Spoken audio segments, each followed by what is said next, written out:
Hello again, fellow audiophiles. I am Wave Theory, and this is the Linear Tube Audio, or LTA, Z10e headphone amp, speaker amp, and electrostatic headphone energizer. This is a $7,000 unit, and guess what? I bought it. Okay, I scraped and I saved and I sold some things and I got it in here. So this video will be a full review of this unit. It will also be a What Gear is My Gear installment in my series where I talk about, under the very grammatically correct title, by the way, where I talk about audio gear that I have chosen to use as my reference pieces, either for review work or for my own personal listening enjoyment. And this is one such piece. So I'm going to explain in this video why it is. So again, I bought this unit. LTA knows that I have it. Their representatives have been very helpful in answering my questions and working with me to help me understand this unit, but they have also done an excellent job of not opining and telling me what to think about this unit. So all thoughts that you are about to hear are mine and mine alone. So why did I buy this unit? Why did I work so hard to get one in here? Stick around after shameless self-promotion to find out. Hello. I'm one of the reasons that Wave Theory can't spend all of his money on audio gear. He wants you to know that your support is vital for keeping the channel running. So if you enjoy Wave Theory's bussin' review riz and no-cap review style and want to encourage him to stay in the basement so I don't have to listen to his dad jokes as much, like the video and subscribe to the channel. You can also send him a donation on PayPal or sign up for the Patreon. Links are in the description. Now on to the review. As usual, there is a lot to talk about in this video, so it might get on the longer side, so use the timestamps to move around and watch the parts that are of most interest and of most use to you. All right, so a little bit of the background story about how this unit came to be in my possession here. So in very late 2021, over the turn of the new year into early 2022, a very generous friend of the channel lent me a Z10e unit. And while I had it, I was able to review some electrostatic headphones like the Odyssey Carbon for the first time, and even the Big Daddy Hi-Fi Min Shangri-La, the headset of the $50,000 pair right there. So that review this was one of the energizers that I had on hand to do that review. Unfortunately, there was a mix-up with that owner who had it, and so I was unable to finish the review of the Z10e at that time. However, ever since, I have been thinking to myself, man, that thing sounded really, really good.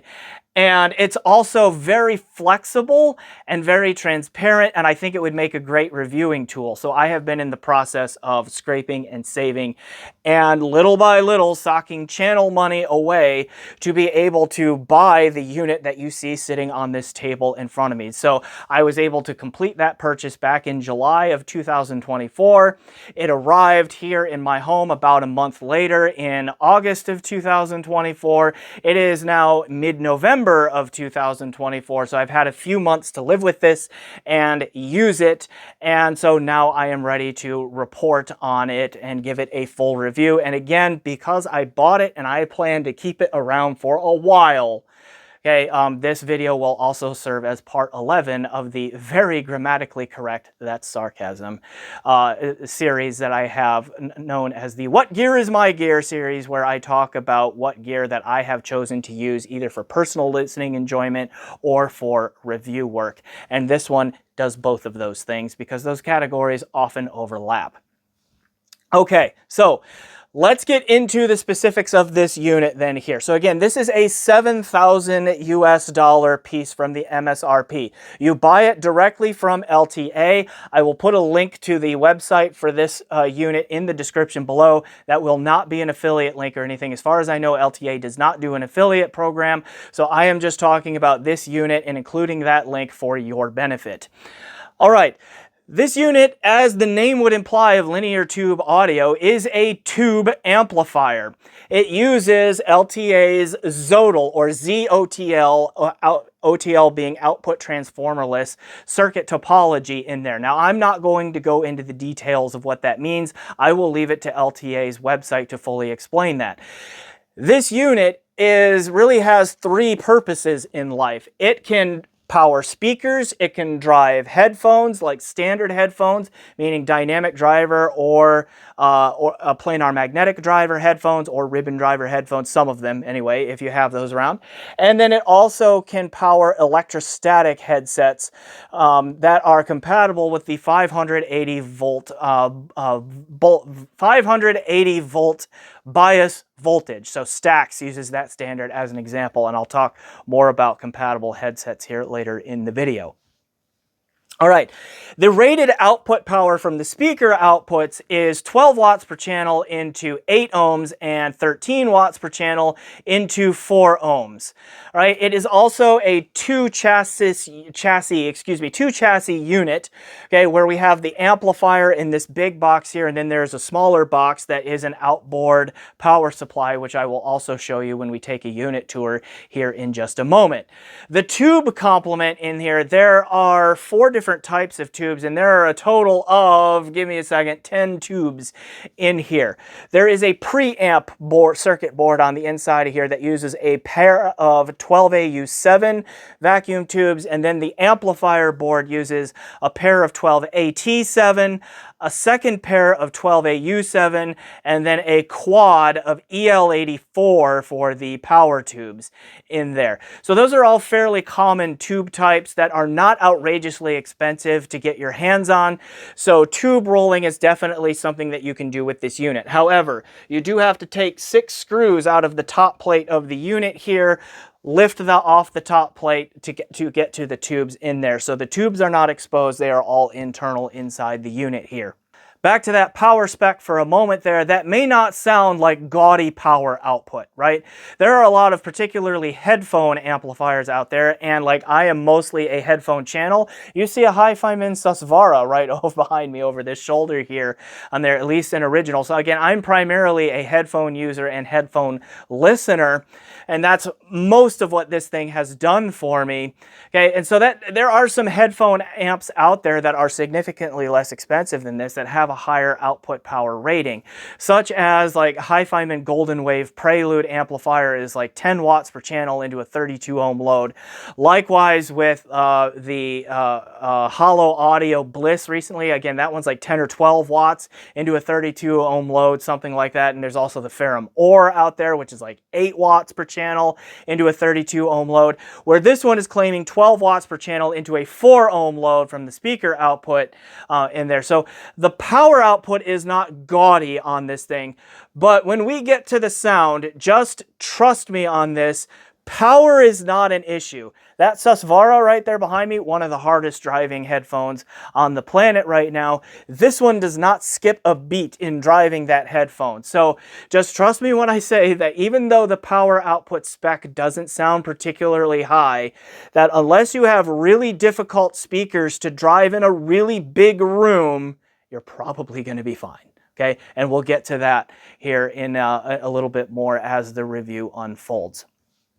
All right, but that is a lot of the story about how this unit came to be in there and what it is. Now, let me tell you really quick, like why I decided to buy this thing and save up all that to get it in here. And it's not just because it sounds great. It does. It sounds fantastic, and we'll get to unpack the sound here in further detail as we go. But it is all of that flexibility. It is the fact that it is a speaker amp, a headphone amp, and an electrostatic headphone energizer all in one that made it particularly attractive to me. And that is, like, I mean, as a reviewer, that becomes a really flexible and really powerful tool. Like, I have not had a headphone energizer in here other than HiFiMan's Shangri-La Junior headphone energizer, which is fine, okay, but it's not as good as this one. So to have another electrostatic energizer that I can keep here permanently was a big draw. Also, I know how transparent it is for DACs, and we'll talk about this in a little bit, but basically the sound that you put in this thing comes out. It is really transparent. So as a reviewer, that was really attractive to me in terms of like when I evaluate a DAC and I plug a DAC into this thing, I pretty much know the sound that I'm going to get is mostly, not 100%, but mostly the sound that comes from that DAC.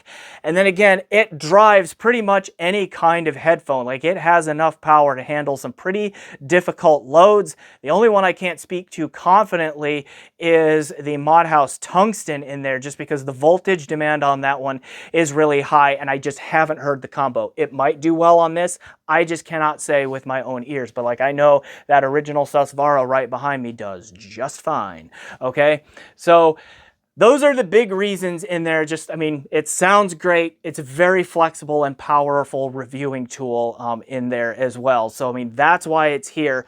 Now let's get into the full review of it. So let's take a unit tour, then we'll come back on the other side and we will talk about test gear and sound and where it fits in the market. All right, here we go. Front panel of the LTA Z10e. It is rather industrial and Spartan looking. Okay, power button on off. Okay, right here. Input selector. You've got 3 inputs: 2 RCA, 1 balanced XLR, which I will show you in a moment. Remote control sensor right here. Volume knob right here, and it is I'm not exactly sure what kind of attenuator is in here, but it is a little bit on the clicky side. Let me hold the microphone up to here so you can hear it.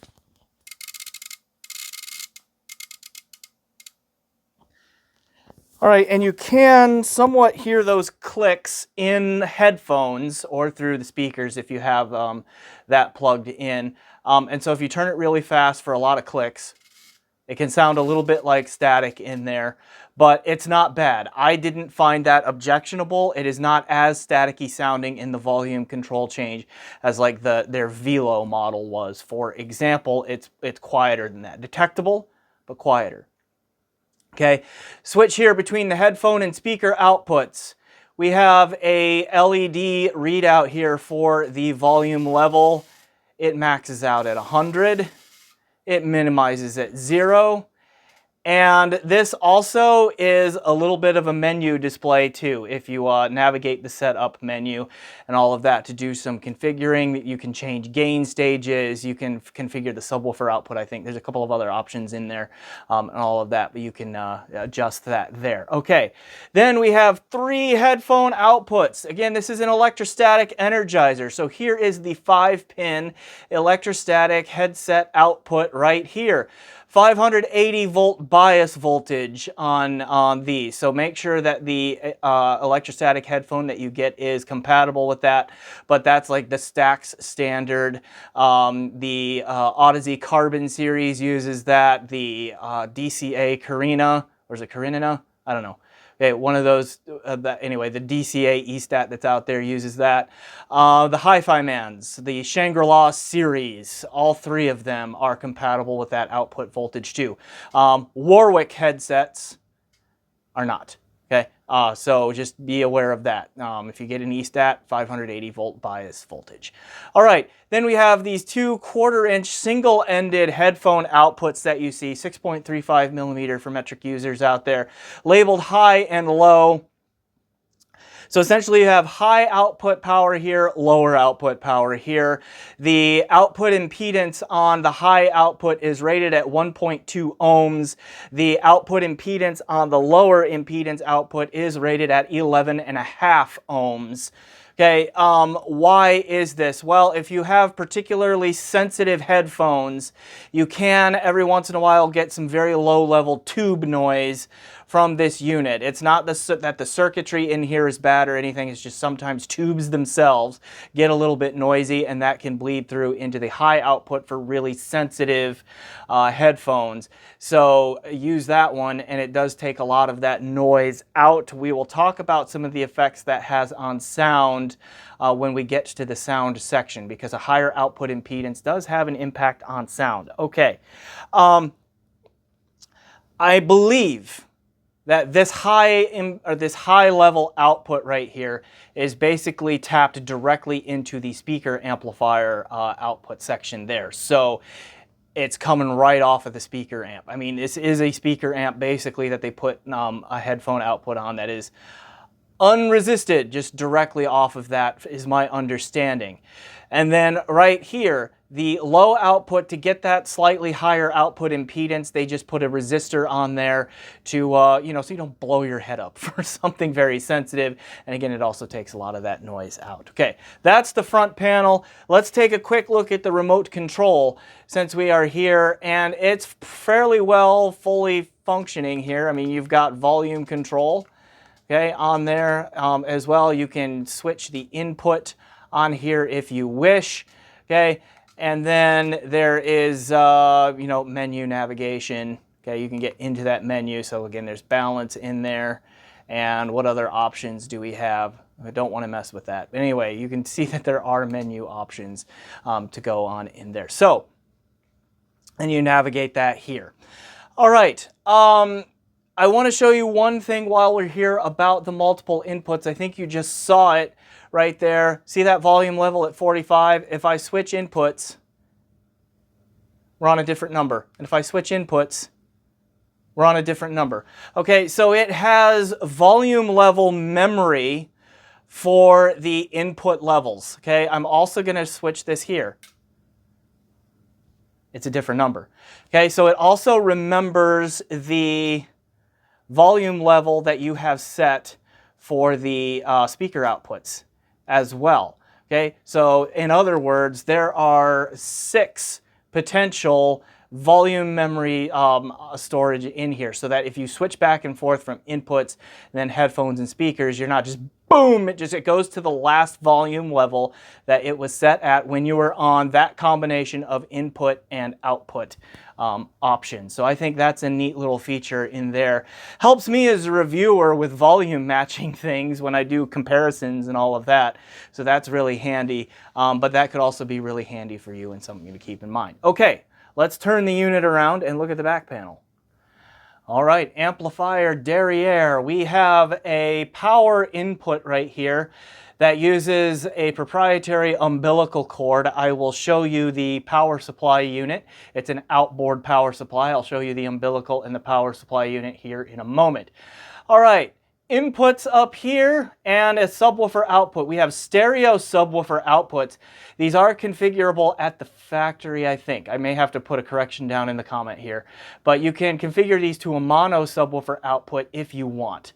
Okay, so that's there, something to keep in mind here. 2 pair of single-ended RCA inputs and then a single pair of balanced 3-pin XLR inputs there for the third input, and then we see the speaker outputs down here with 5-way binding posts, okay, and so forth on there. So again, pretty Spartan back panel, gets the job done, it's simple. Let me put the power supply up here and show you that and the umbilical. All right, here is the outboard power supply unit. Very simple master rocker switch on the front here. I'll tip it forward a little bit so you can kind of see a little bit of the guts through there. There's a very big toroidal transformer in there, and that's where a lot of the weight comes because this little box is quite heavy. I haven't weighed them in comparison to each other, but this little box might actually be heavier than the Z10e itself, the amp itself. Okay, power input here, pretty standard. Here's the other end of the umbilical right here. And as we see on here, it looks like 24 volt, okay, output there. 24, what does that say? It's handwritten. Can't quite make it out. Anyway, I think it's a 24 volt output power supply, but it comes with the unit standard. It's matching. It works great. You don't need to fret about exactly what it is because you'll be using it with the amp it's bundled with. Okay, the umbilical. Here it is. It's got this proprietary connector on it with this spring-loaded clip right here on both ends. Okay, so I mean it has a, there it is. It has a specialized connector to it. It is, I think, about 4 feet long. Might be a little bit longer than that. Little over a meter. Okay, for, again, those on the metric users. And so, like, it's got a proprietary connector on it. So what happens is you put this in at an angle, twist it, and then it automatically locks into place like so. All right. So it is a 2-box unit, and I'm telling you, this little box, quite heavy, and kicks out some serious, but seriously clean power. All right, I think that's it for the unit tour. All right, as far as actually using the unit goes here right after the unit tour, the vacuum tubes in there, like, it does get fairly warm. Now, the Zodal circuitry in here, LTA claims, does not put quite as much demand on the tubes as some more traditional tube amp designs go. And so they claim longer tube life on the tubes in there as well. But the unit still does get pretty warm. Like, it never gets hot. I can touch it up here on the top when it's been powered on for a few hours, and it doesn't burn or anything, but it's definitely warm to the touch. And it sits on my equipment rack here behind me. You can see the empty shelf where it came off of there. And my listening chair is about 18 inches, 1.5 feet or so away from the equipment rack when I'm listening in there. And I can feel the heat coming off of this unit as I'm listening to it. Now, some of that heat is not all on this unit, but a chunk of it is. The other one is I have a Lampezator Baltic 3 DAC behind there that has some exposed vacuum tubes where some heat comes off of as well. So I stay nice and toasty in my listening position there. So again, warm, but never dangerously hot or anything like that. But that's just something that you'll need to be aware of. Make sure that you have some rack space where it can breathe. Same for the power supply. The power supply gets a little bit warm too. Both units have some metal plating around here on the body that has a lot of ventilation holes in it and all of that. And there's also plenty of heat sinking on the inside as well. So just make sure that you give them some room to breathe and to radiate off some of that thermal energy, and be prepared for your room, particularly if you're in a smaller room, to get a little bit warmer, okay, when you use this unit. And if you have other warm running units in particular on top of that, it's going to happen. Okay, let's start turning our attention to the sound and test gear and all of that. So again, I had 2 units of this model in here, spread a couple of years, 2.5 years really apart. And so there was a lot of different test gear that I used at different times in here. So this list is going to be a bit of a highlight list here. Music files that I use, I'm an all-digital user basically, would have been lossless or high-res FLAC files or DSD files. Now, recently, the first time that I had the unit in here, a lot of it would have been direct USB from my PC using Ottervana to play those files either locally or streamed from Qobuz. The FLAC files, you don't stream DSD, okay, but just putting that caveat out there. And then that would have been routed through a Singer SU2 at that time, I believe, and then into a Berkeley Alpha Series 2 DAC, and then into this would have been the highest end DAC that I had at that time to use. Way back then, I also would have several ESTAT headsets to plug in there. The Hi-Fi-Man Shangri-La Junior and then the Shangri-La Senior headset would have been in here. The Odyssey Carbon, the first edition of that. I know there's a Carbon 2, which I'm going to work to try and get one in here because I can drive it now. All right, and I think those would have been primarily the ESTATs that I had at the time where I did that review. I just published a take 2 of the Stax SR009S, and so this unit right here would have been paired with that one, as well as the Shangri-La Junior headset, and then again, I just got a Hi-Fi-Man Shangri-La Mini set in, and so the headset I tried just very briefly from here as well. Full-size head or regular, more standard headphones, either dynamic driver or planar magnetic.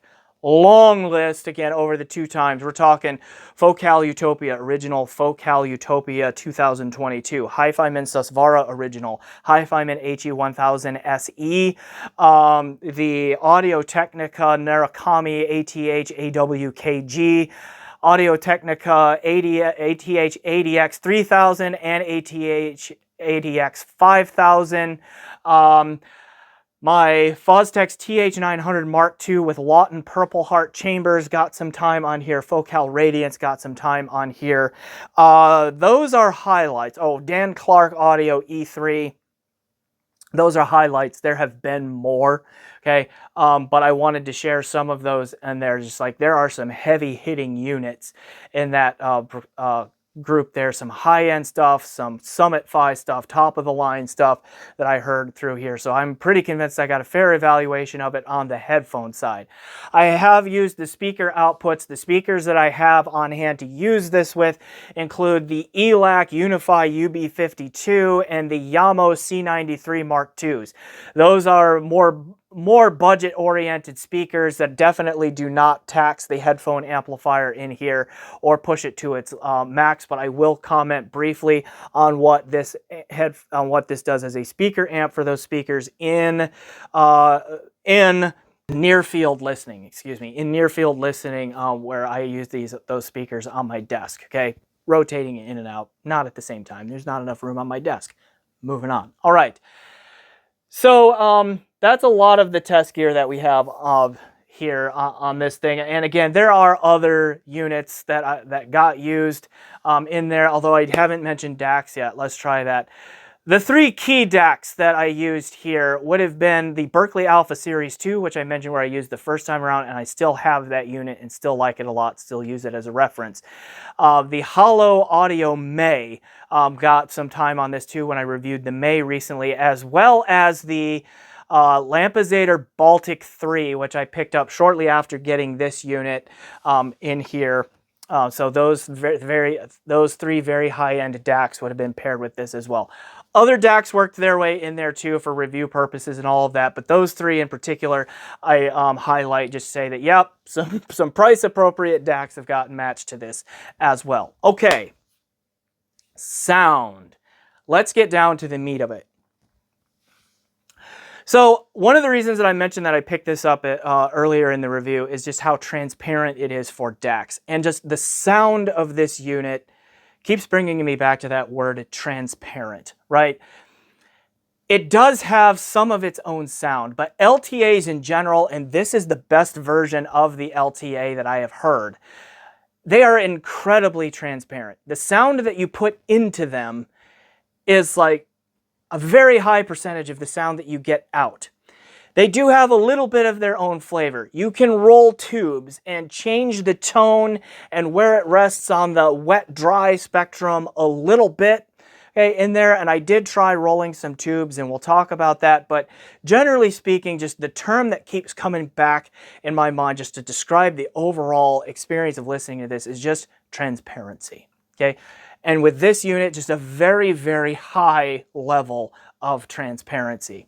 The perceived frequency response on this unit with the tubes that they sent stock, and I'll just explain really quick that they talk, the stock tubes that they send are NOS tubes. They are new old stock tubes.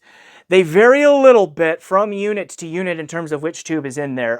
My rep at LTA was telling me a little bit about this process. They have a tube curator, someone whose job it is to make sure that they keep their stock of tubes up. And because sourcing new old stock tubes can be a challenge, not every unit gets exactly the same complement of tubes, but their curator is very good, they say, at matching NOS tubes to each other to make sure that the product that they send out, or all of the units of a given model line that they send out, sound pretty much the same. Now, I heard two separate units 2.5 years apart. That transparency that I just mentioned came out immediately both times. So I can't say for sure how close the two separate units were to each other, but I do buy that most of the units that they send out are going to sound very, very close to each other. All right, so with that out of the way, the perceived frequency response with the stock tubes and all that is like almost dead neutral. There is excellent tonal balance through the three gross frequency response categories of bass, mid-range, treble.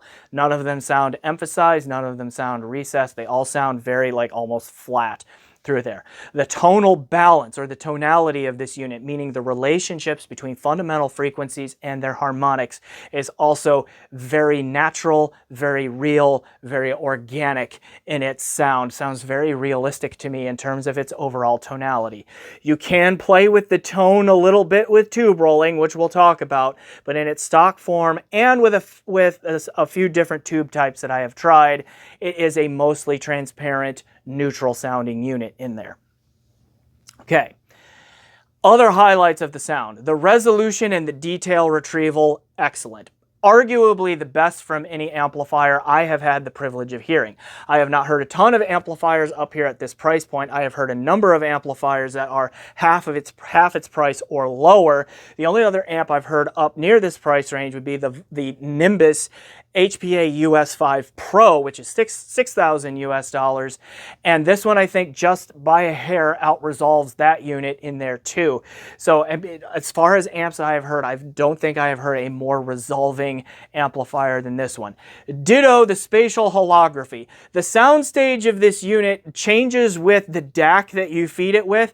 On its own, it seems to be neither particularly big nor small in its soundstage. So if you like your amp to throw a bigger soundstage than what you're getting from the rest of your gear, this probably is not what you want. But if you want something that's just going to give you the truth and give you an appropriately sized soundstage very consistently, then this is the amp for you.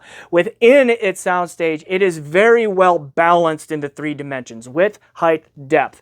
Excellent balance, very three-dimensional in that regard. And then the spatial stuff within that, the imaging, the separation, the depth, the layering, fantastically holographic. It just throws a very realistic and believable spatial presentation. Particularly if you're listening to like live orchestral recordings, you get a very strong sense of where sounds are coming from, where they're not coming from, and then there's just like almost a seemingly infinite number of places where sound can come from. And then there's just excellent coherency as you pan across the stage or into the stage or up and down in terms of the just, again, very three-dimensional, very holographic, very coherent in terms of all of its spatial features and all of that. Okay.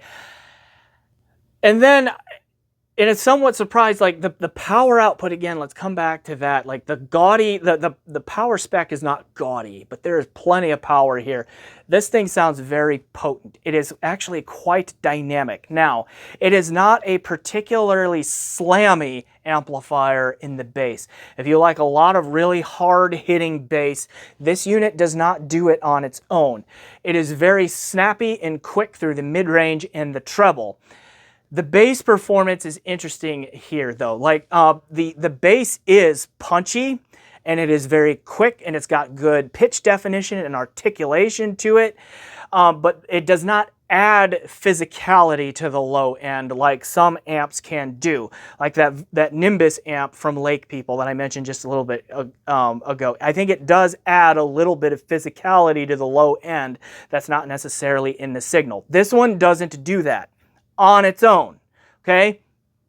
But I want to come back to the transparency stuff that I talked about earlier. If you match a very low-end, hefty, and slammy DAC, like that Lampezator Baltic 3 that I mentioned, or if you think about the house sound from Shit Audio, from their DACs, they tend to be very slammy in the low end, like that kind of a thing. This amplifier, that transparency, lets that low-end heft and slam through. So this has all the power it needs to be very slammy. Like with that Hi-Fi Men Susvara, it grabs the low end of that, hits hard, rumbles a lot, and doesn't let up, okay?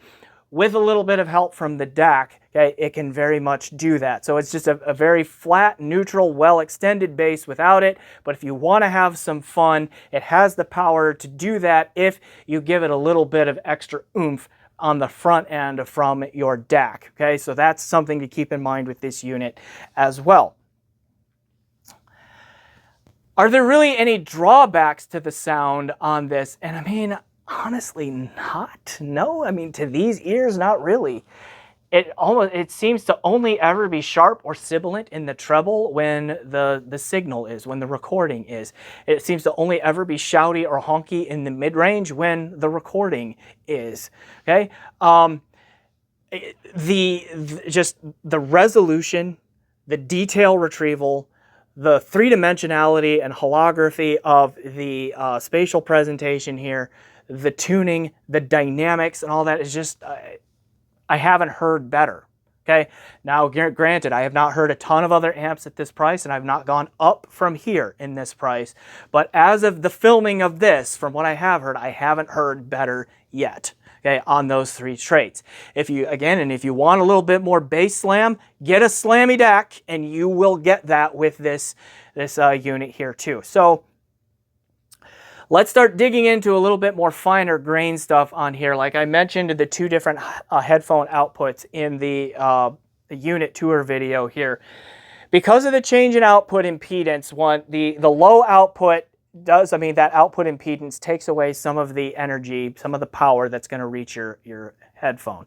So there is a bit of attenuation from that output there. So you're probably going to have to crank the volume up to get to the same volume level as you would have if you were using the high-end output here. Now, there are some headphones that can be affected by the output impedance, the sound of the change in output impedance. A high output impedance usually gives you a little bit wetter sound, okay? And what I mean by that is like the decays of tones and all of that, they linger a little bit, and so there's a little bit more blending of the trailing tone of a lead sound into the attack of the subsequent sound in there. If those blend together a little bit more, that's considered a wet sound. And usually a higher output impedance will lead to a lower damping factor and give you a little bit wetter sound. If you're using high impedance headphones and you might hear a little bit of tube noise through those, I didn't really have that experience, but if you do, you're not going to really notice a change in sound just because high impedance cans, they are one of the reasons they have the high impedance is to not worry about the effects of high output impedance. Where you might hear it a little bit and get a little bit wetter sound is if you use a lower impedance and higher sensitivity, particularly dynamic driver headphone. I have 3 examples on hand that I tried this with. The TH900, which is 25 ohms, I believe. The Audio-Technica ATH-ADX 3000, which is 30-something ohms. And the Focal Radiance, which is 32 or 35 ohms, right around in that range there. And all of them fairly easy-ish to drive. And on all of, and that WGiMG. I should mention in there, the expensive Narukami series from Audio-Technica there. All of those are easier driving headphones, and from the high output, I could hear just a little bit of tube noise. Didn't really bother me, but I could hear it. And then switching to the low the low output here, meaning higher output impedance, took that background noise out. Now, on like the Radiance and the ADX 3000 in particular, that started to make their sound just a little bit wetter sounding, all right? So just blend those the decays and the attacks together just a little bit more than from here. So it's just a little slightly different flavor of sound. However, their sound did not become as loose or as sloppy as I have heard those headphones become when you go to a higher output impedance output. The sound was still very well controlled and very detailed on all of that from here. So even though the output impedance does seem to affect the sound just slightly on some headphones on the wet-dry spectrum, you lose very little overall control, which is unusual for higher output impedance models that I have heard in the past. But again, they haven't been $7,000. This one is.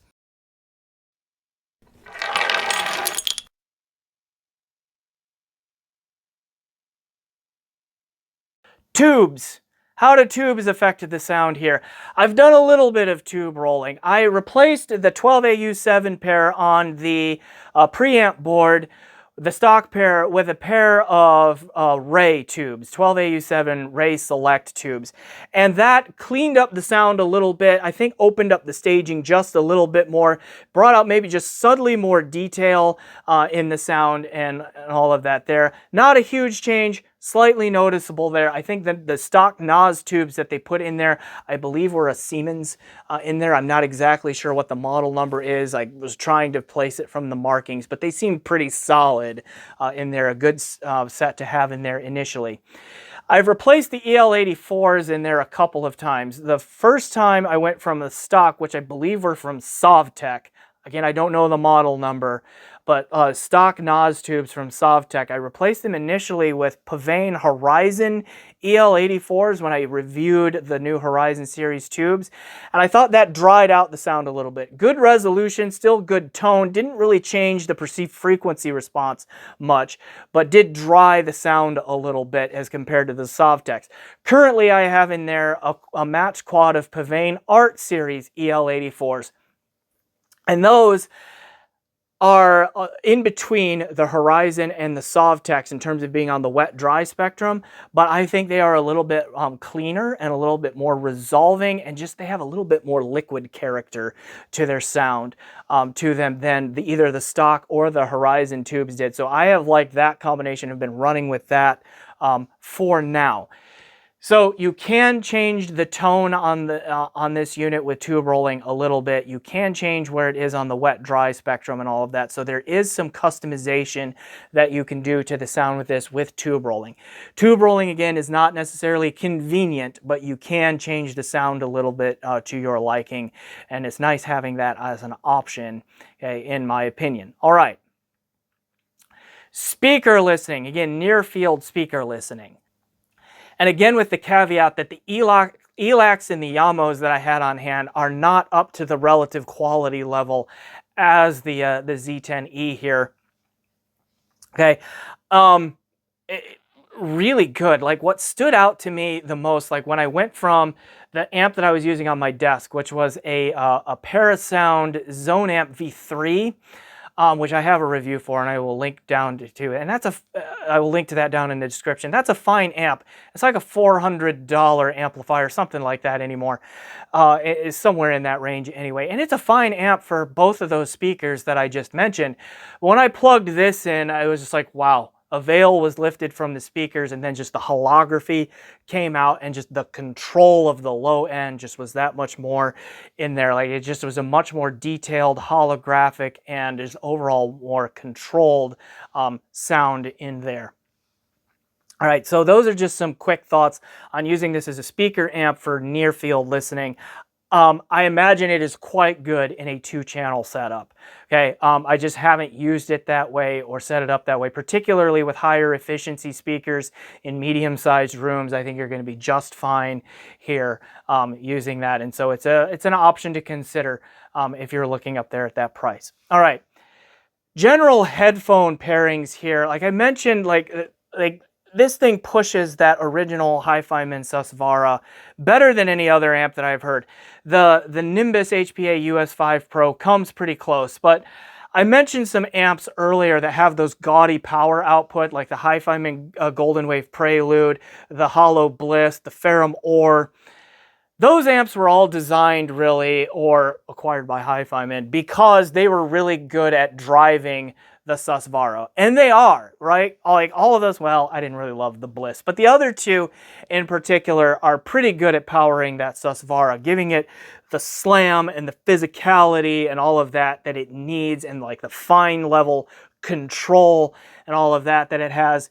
But this amp just does it better. It just does it better than those others. And I was a bit surprised by that, because if you do the math from this high output here into a 60 ohm load, you should be getting roughly 1.5 watts per channel of output power from this. And for something like the Susvara, that may not sound like enough, but it is.